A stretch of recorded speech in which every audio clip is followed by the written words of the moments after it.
Welcome to the Tracing Layer series. This is the 4-section series. In this particular section, we are going to trace this cardinal and then do a good bit of freehand too.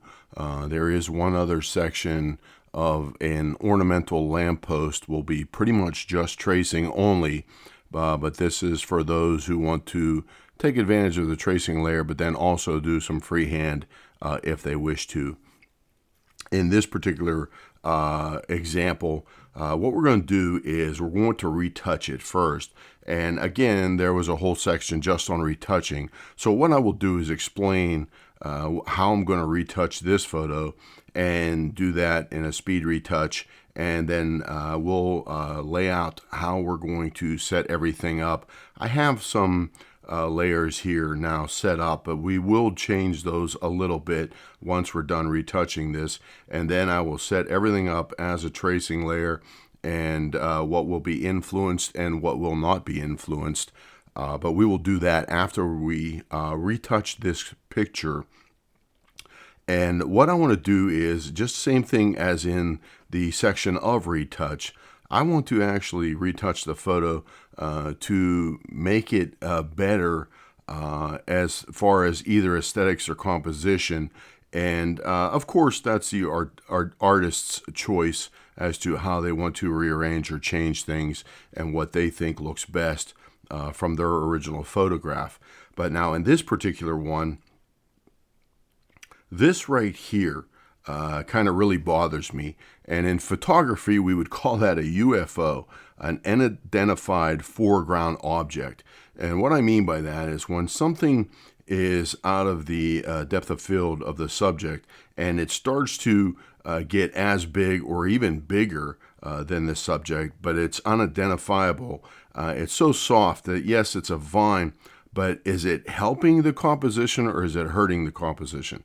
So in my opinion now, I think it would be better without it and just have a nondescript background there. So I'm going to eliminate that. And then if you'll even notice that this is the unretouched photo, but in this particular situation, this vine comes down and just stops dead right behind it and almost looks natural, like it almost even wants to go right off the page. So that's what we're going to do. We're going to actually just take it right off the edge, and what I will do is cut out a section in here and then move it down here and then paste it over this right here, and then just eliminate a little bit of this right in here, and then that will be it. Now with this snow, it's also an eye grabber. We could do that one of two different ways. We could either just retouch it out right away and have no problem with that, or if we repaint the background, we are going to do this particular background by hand, and then that way we'll do it freehand and then color it in, and then we could either repaint over that snow or retouch it out. Again, that would be the choice of the artist. Now for this particular retouch, I'm going to just go ahead and do it, and then what we'll do is go through the speed retouch of that, and then we'll pick up after it's done, and then setting up our layers, and I will definitely describe each and everything I'm going to do, and then we will pretty much do the most painting in speed painting, because I will have some time in this one, because I'm going to actually do all the feathers by hand. Now there are brushes out there that you could duplicate fur and feathers and textures, but they start to tend to look a little bit alike. And for me, I'm kind of a traditionalist, and I still actually prefer to do literally one stroke at a time, because if you look, a lot of these, they're individual spaces. Their spaces are random, their lengths are random, and then also even sometimes their angles are random. So I would actually prefer to do them one at a time, and that way I could just get a better feel of just the real fuzzy fur-like feathers and how they would do it. Now again, here, one last time we'll zoom in. This is all soft in here, and this is already out of focus. But what we will do is we'll actually paint that in by hand and redo that and make it sharp again. Same thing with the tail. But we'll get into all of that once we retouch it. So let's go ahead and retouch, and then we will start laying everything out for the tracing layer.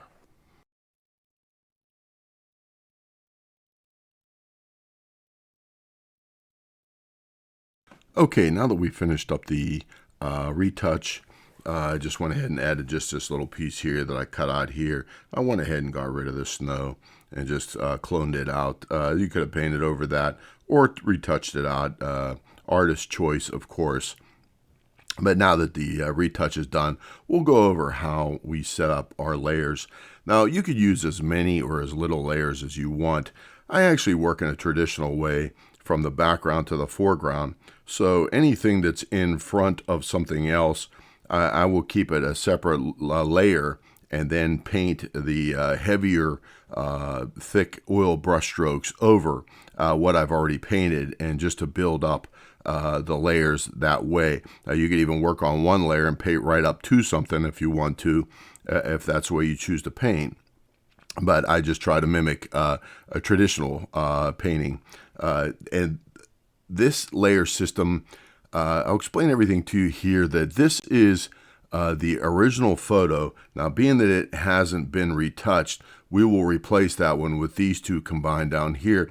But I like to keep the original on top as to the final photograph that we'll be working from for two different reasons. We're going to make it the tracing layer, and then also I could either easily click it on and click it off just to actually refresh my memory. If I want to redo any kind of detail work later on, it'll be the very top layer. But the bottom two layers here, we're going to combine these. And what we will do is combine these two right now, and then we will actually call that Cardinal Guide.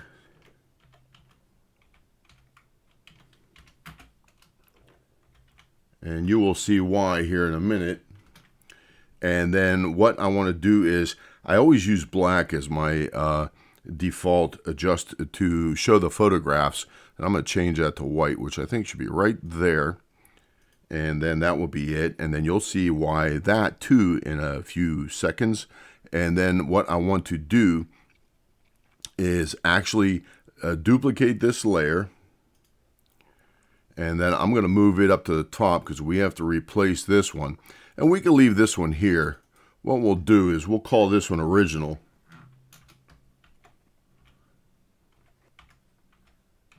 And that was before it was retouched.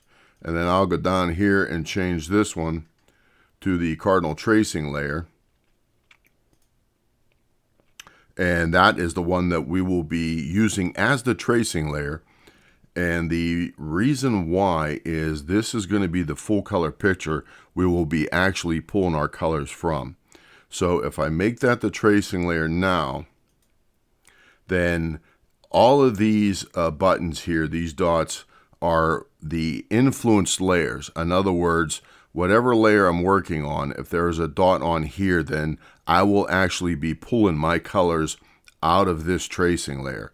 Now, this tracing layer doesn't even need to be on, so we are going to turn it off, and then that's it. So now what we're seeing is the actual Cardinal guide layer. But what I want to do with it is it's just going to be a guide of where to paint. So what I will actually do is take it down to about 50%.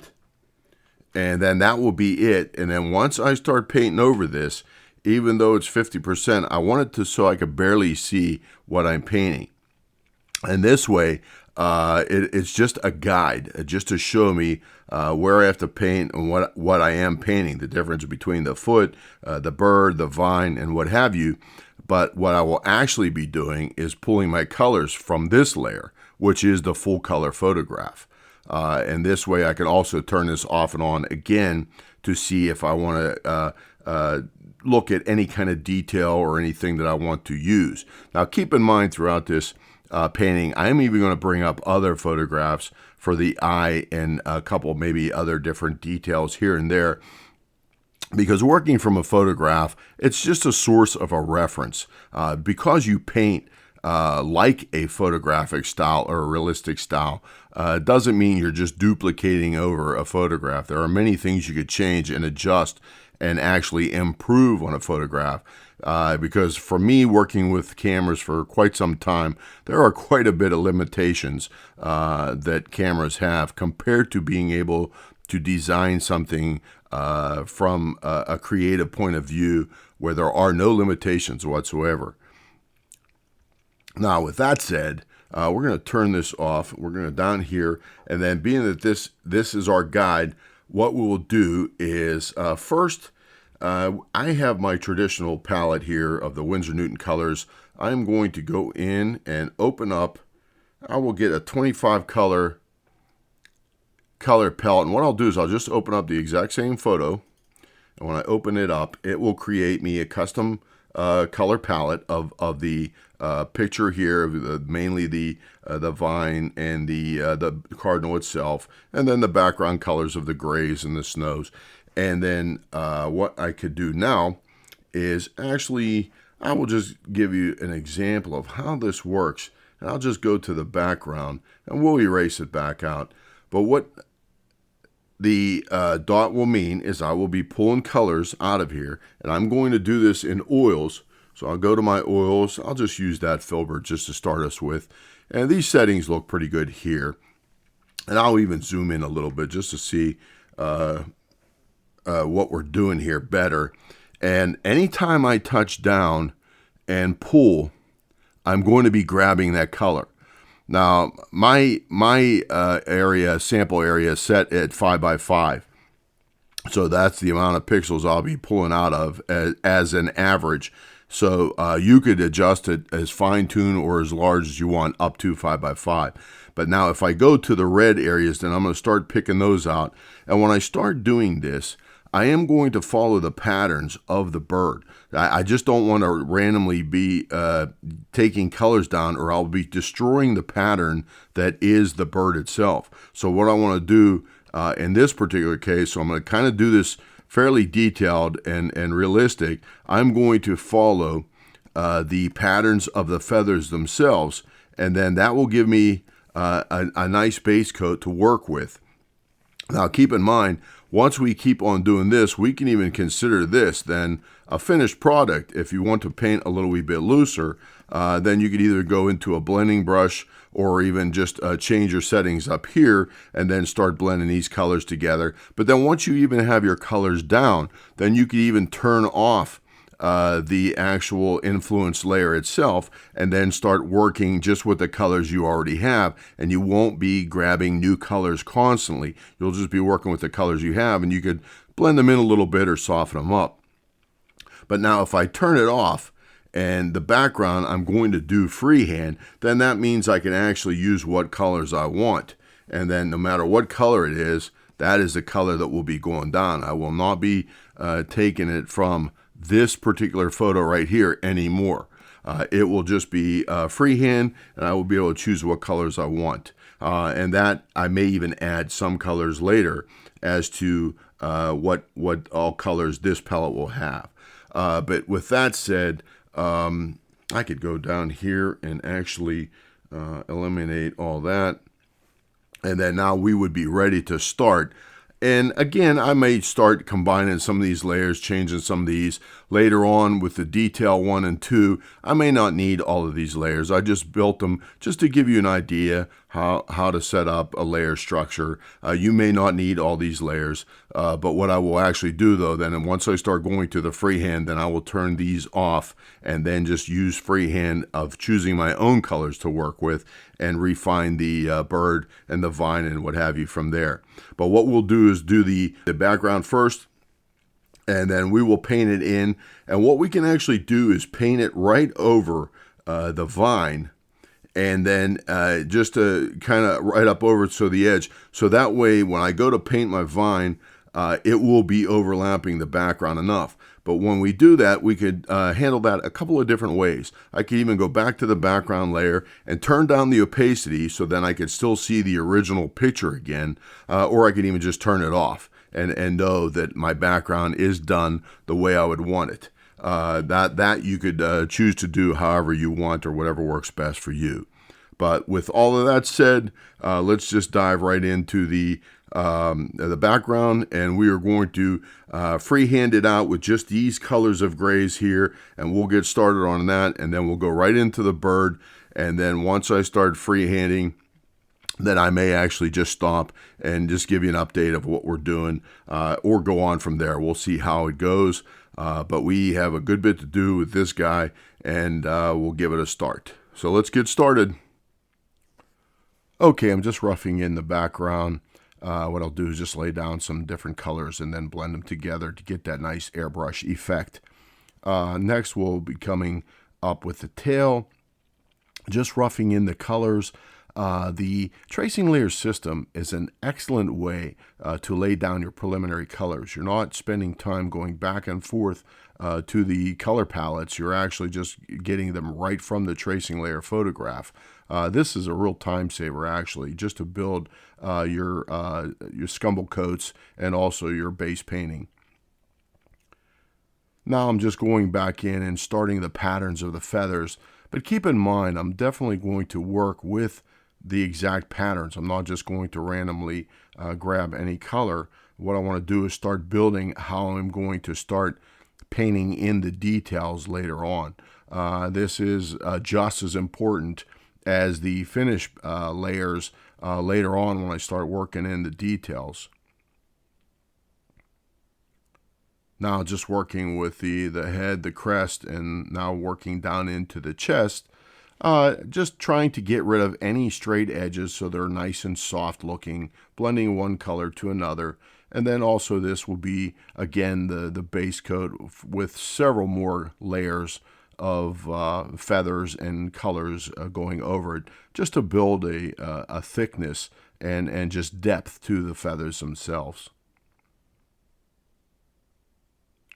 Now starting to work in with the vines, just starting to add the preliminary details, and also blocking in, and also just pretty much also trying to shape it in the cylindrical shape or the round shape or whatever shape it may be, to start building your shapes also as you shade in the colors.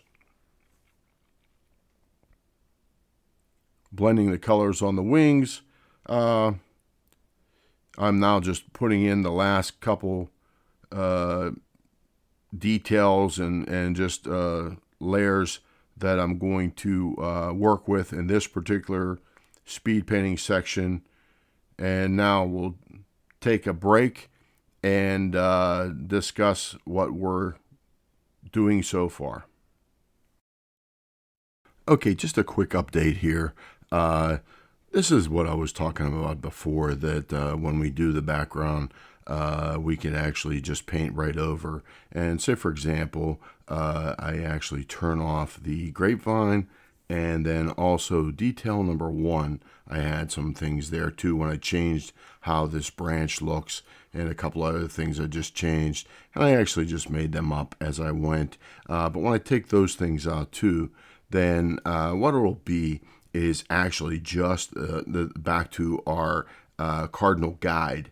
And if I turn down the background to just say 50, then this is where you can work if you want to also. And then I could still see the entire vine, and then just more or less go back over it and pull out the colors. And this way I know where the edges are. And also, I also will know where the snow is. Because keep in mind, if I start grabbing that snow, then I will be using pure white to do the strokes of the grapevine. And I don't know if I'd want that. So if I do put snow in this particular picture, I think I would just wait until the very end and then freehand it in, rather than trying to put the very top snow on the vines before they're complete, number 1, and then number 2, as also just pulling those real subtle colors out of the whites, and then maybe even some subtle blues or grays of the shading of the snow. And there's such small areas that I think I would just wait until I was completely finished, and then put some on its own layer in the sky and on the grapevine. And I like to use individual layers like that, just so I could change my mind, change the placing of the snow, change the amounts of the snow, or then even just go back in and adjust the opacity of the entire snow layer if I want it to look a little bit more transparent. But let's dive back into the speed painting, and we'll see where we end up here shortly. as I go, I'm still refining all the shapes and values, starting to work in some of the feather details, just to start blocking it in. They may take several coats, several layers. Basically, I actually just work back and forth from light to dark and slowly get to the point where I want them to be. Because I will also often just put it at the fit to the size of the screen, and then just look at every now and then with a fresh look to see what bothers me, if anything. If not, then I just move on. And then what I'll do is keep on doing the details of the wings.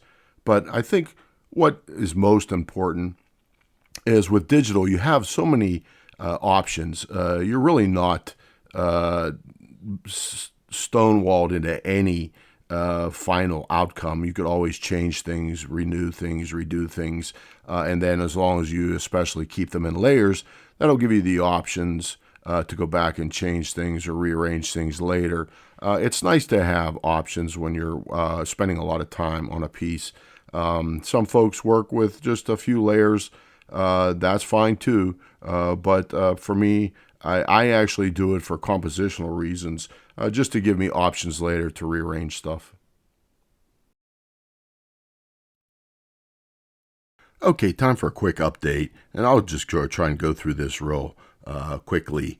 Let me get my pointer here, and what I'm going to do is I'm going to start working on the eye, but what I wanted to do is make it a little bit more livelier than the actual original. And here's the original, and it's just kind of like a little bit mottled and a little bit confusing because of the way it is and the detail it has. So what I did was dug up another photo of a different cardinal, but I got to be careful when I start combining pictures that this one is obviously in bright sunlight and this one will not be, so I cannot definitely have the catch light.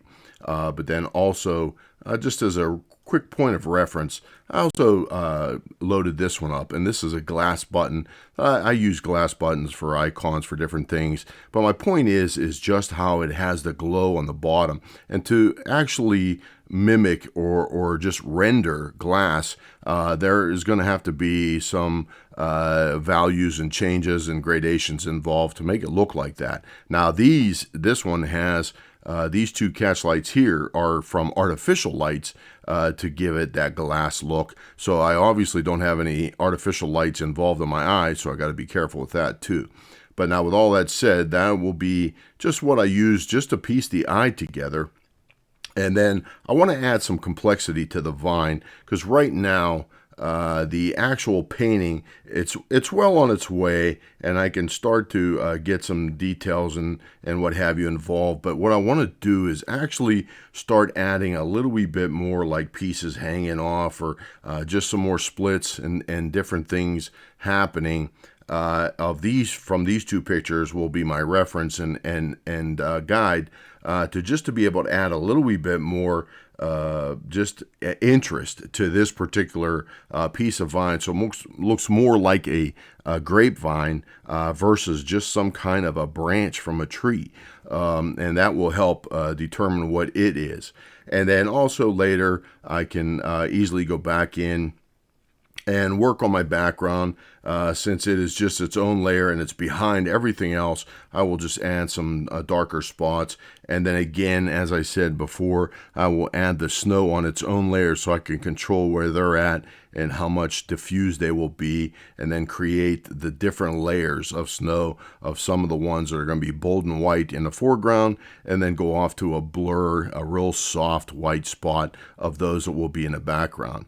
And then also I added this layer here as a glaze layer, and that is right in here. When I start working on all these little fine feathers, I'm a lot of times using the same color just by going to town, but if I want to keep my bird still looking round, if I use the exact same color, it's going to start flattening out. So what I want to do is actually tone down some of these, and then once I get closer to being done, what I will do is actually tone them down to the point where then I will also control even the opacity, that if they're toned down a little bit too much, then I will lighten them up. But without the glaze, they're going to be flat. And if I want to keep my bird looking roundish, then I might have to go back in and start shading it as if it was a cylinder and a rounded cylinder.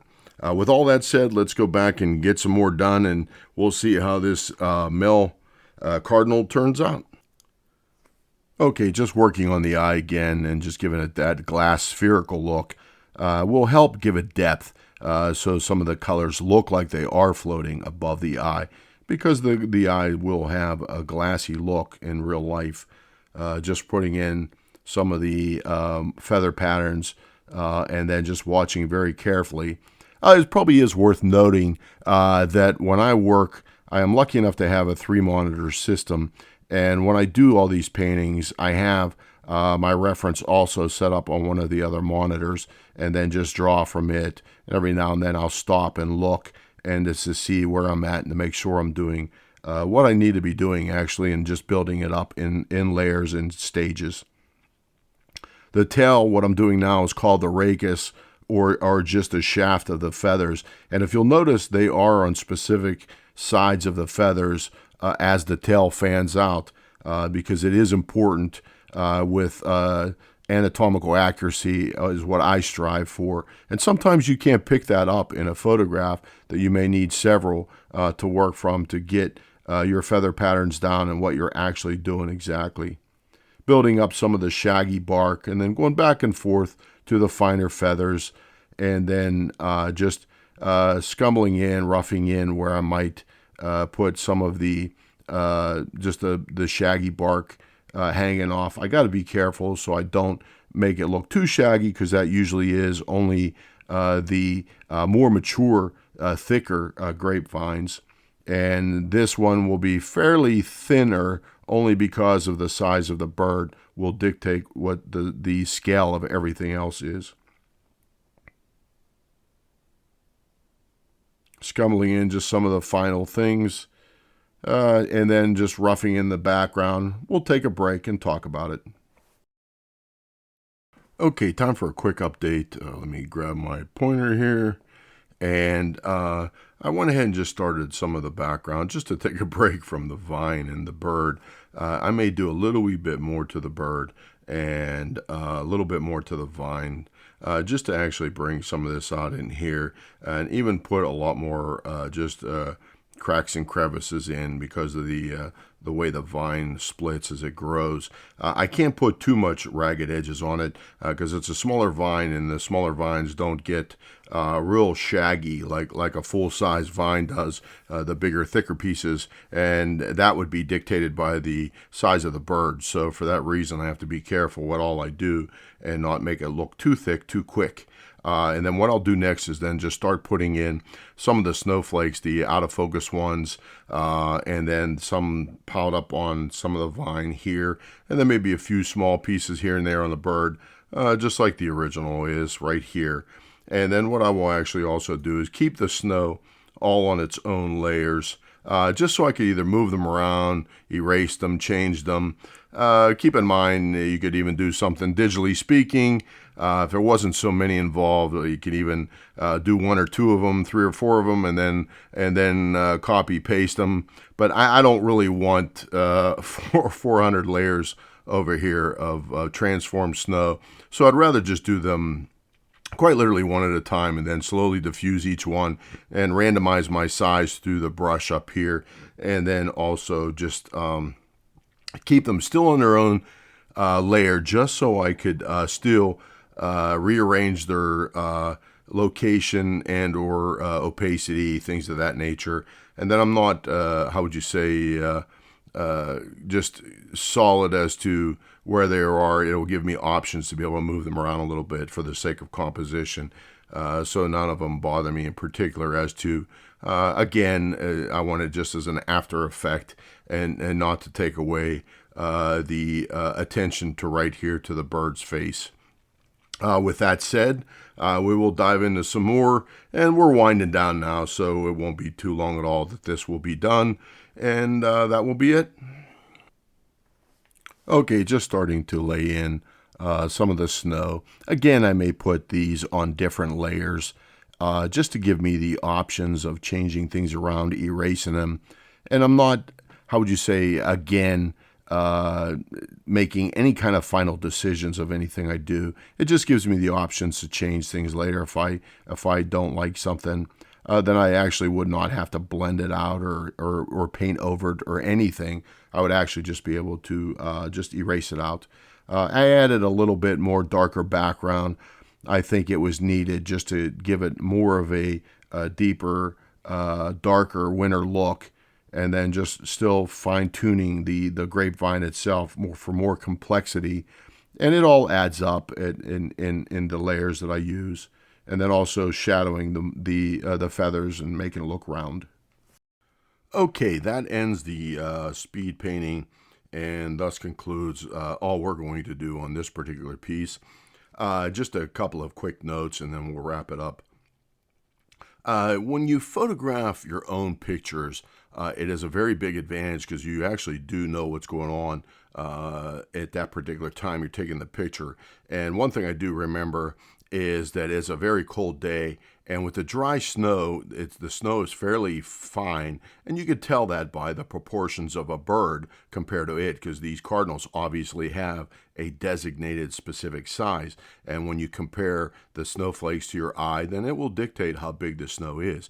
Being that we photographed this bird with a strong telephoto, then the depth of field was very shallow. But now, with that said, that it was a cold day with dry snow, what the birds were actually doing, because I work out of a blind for these particular types of photographs, is they will often just sit there and kind of relax, for no choice of better words, that what they will do is also then alternate their feet, and they'll curl up their toes and tuck them in underneath their feathers just to quite literally warm them up.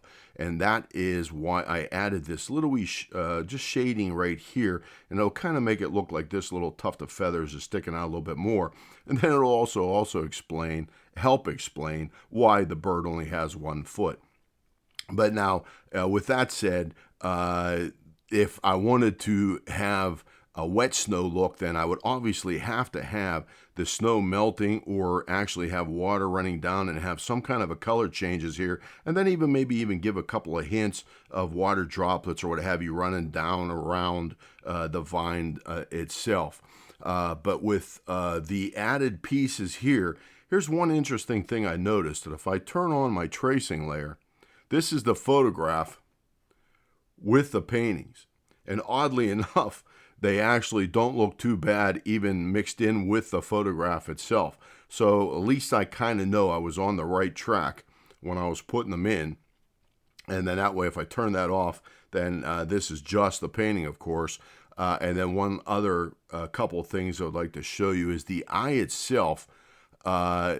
Without that glass look eye, this is what I would have. And it's okay, it's somewhat detailed, it's somewhat the correct shape, and we had good photos to go by, but it is very flat looking. And now that I added the three-dimensional look to it, I think it does improve the eye quite a bit and gives it more life, so to speak. And that's a time where you have brighter colors that you want to jump out at you, and you want them to appear as if they were floating above everything else.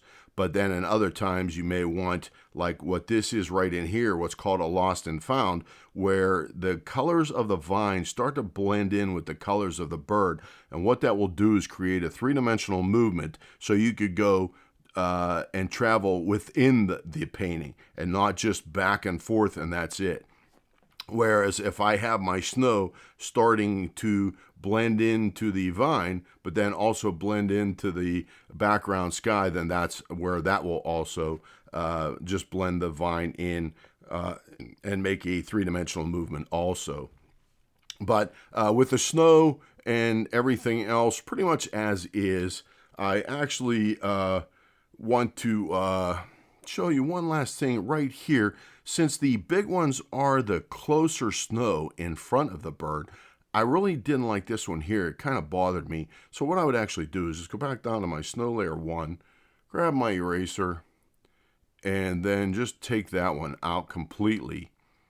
And then I think I would like that better. And then for one last little explanation we could do, I will actually move this layer up here, this layer up here, and then now we could combine all of our layers since we are considered done with this painting. We'll merge them all down, and then we know that that's the Cardinal. But then now what we could do is actually turn these two on. So what we actually did was, here is our original photo, and then we retouched it, and we got this, and then now we painted over it through the tracing layer system and got this. And with that said, that will be the end of this particular section. Thank you very much for watching all the way through. Until next time we see you in the studio, see you later. Thank you.